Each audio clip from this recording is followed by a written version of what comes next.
In this video, we will going to review and show you the difference between the three varieties of yellow corn, yellow hybrid corn.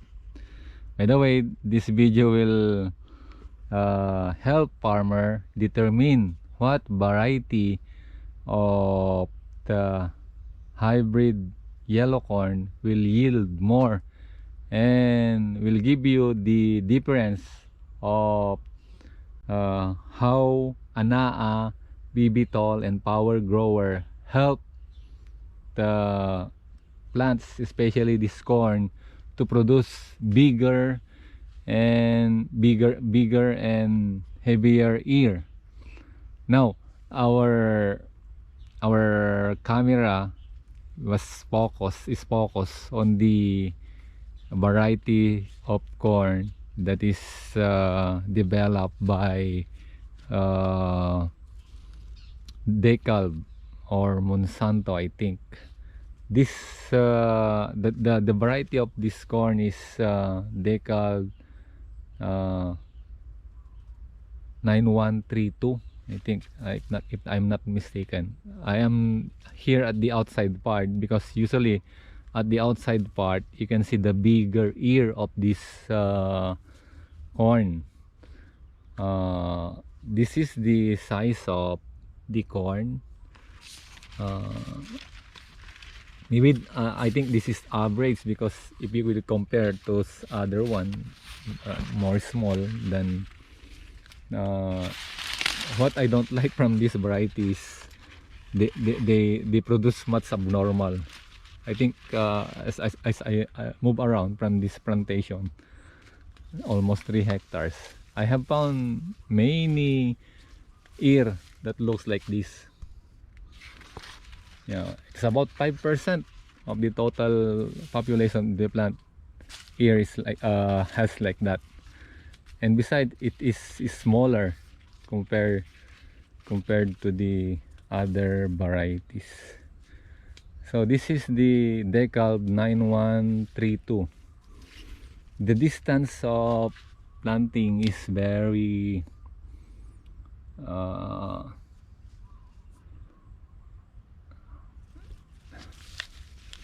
distance is maybe this is 8 inches.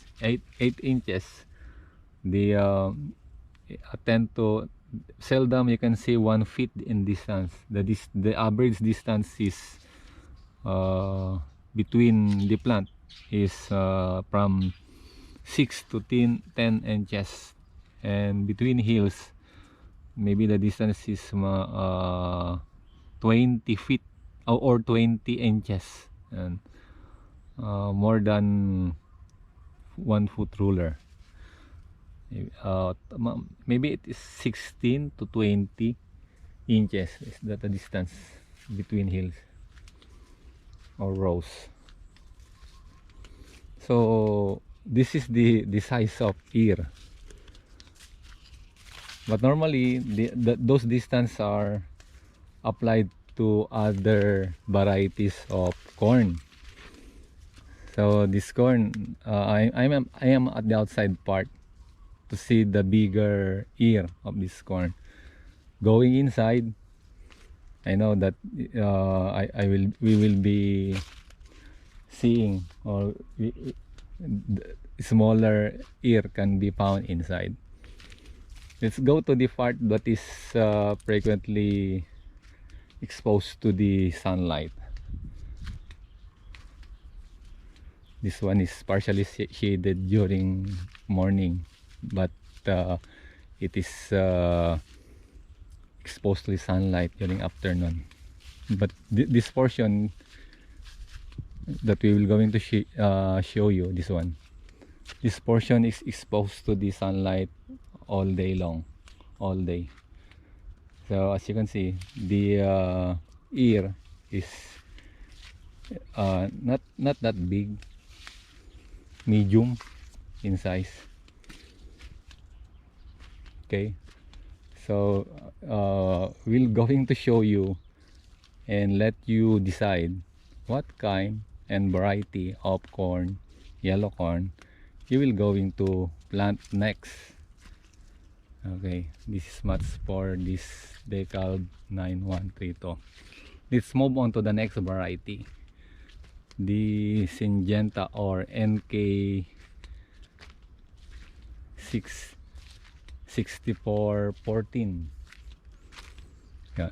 So on the outside, this is the Syngenta or NK 6414. So you can see this portion was is exposed to the sunlight during in the morning. So on the outside portion, you can see bigger ear, bigger ear. But the inside, if we will go to the inside, you can see small ones, small ear or medium sized ear. Same distance with the previous corn that I have shown you. There are also some abnormal on this corn because of the distance. So this is the variety of 6414. Okay, they are showing me same distance with the Decal 9132. Small here.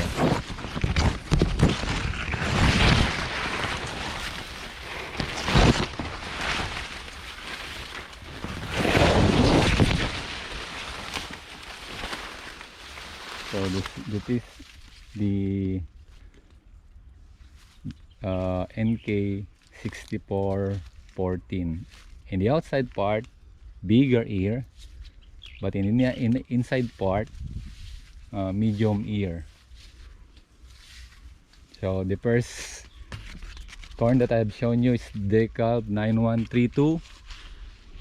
The one that is focused on our camera is the NK 6414. And the third one, the last that we will going to show you, is the corn, the yellow corn, developed also by Syngenta, the Decal 6410. But the difference in these three corn variety that I have shown you, the Decal 9132 and this one, the NK 6414, was not sprayed or applied with Anaa, Vibitall and Power Grower. But the last one that I will going to show you was a corn, a yellow corn that was sprayed with Anaa, Vibitall and Power Grower. So we will now show you the difference and the difference of these three hybrid corn. Now we're going to focus on the corn that was applied or sprayed with Anaa, Vibitall and Power Grower. So you can see the ear. The variety of this corn is NK 6410. That was the name of this corn, NK 6410. So let's go inside to see. So to see whether this corn variety has difference with that previous variety that I've shown you, that 9132. There are also a small ear, to be fair. So that one, they are also small, but seldom you can see small. There are a lot of bigger ear. There are small here also, but a lot of bigger ear can be encountered here inside.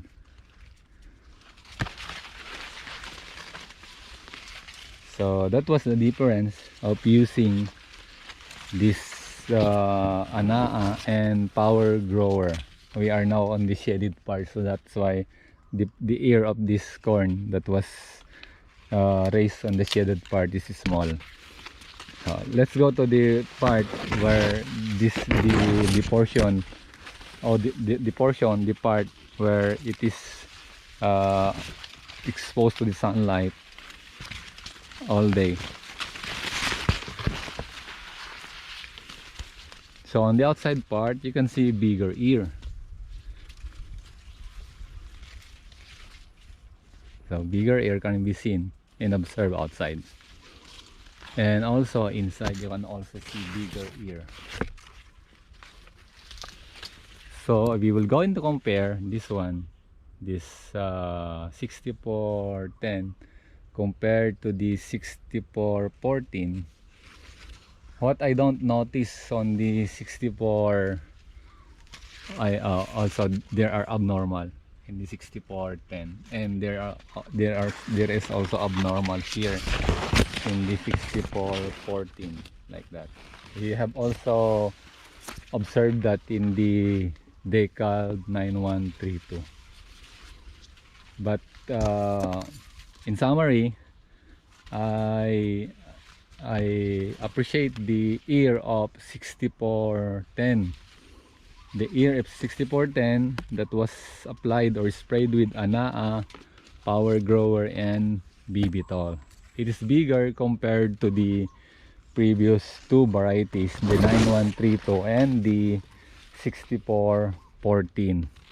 So here I can give you, you can now conclude whether what kind of variety and what will you apply when you will going to plant this variety. I planted this variety because I have learned that it's more it's better compared to other varieties. Now, the last year I have already used that 9132, but the climate or the season this year is not as good as the climate and situation last year. But still, even though that was what happened, we still achieved this bigger ear from 6410 by applying Anaa, Power Grower, and the Vibitall. Let's proceed to the part where it's not shaded, and let us see if the ear are good.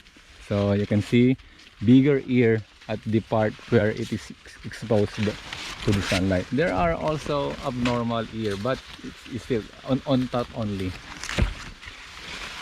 Okay, so majority of the ear at the part where it was exposed by the sunlight are bigger compared to the part that was not exposed to the sunlight. So you can I will let you have the decision if what will you choose over the three varieties we have already compared, and what kind of what variety will you plant and raise next year, or the next time you will going to plant this yellow corn. So I'm not dictating what the kind of variety that you will going to plant. I am only giving idea of what you will going to do if you want to achieve this result like what I have done. Thank you for watching, and I hope you go back to learn more so that you will going to earn more. God bless.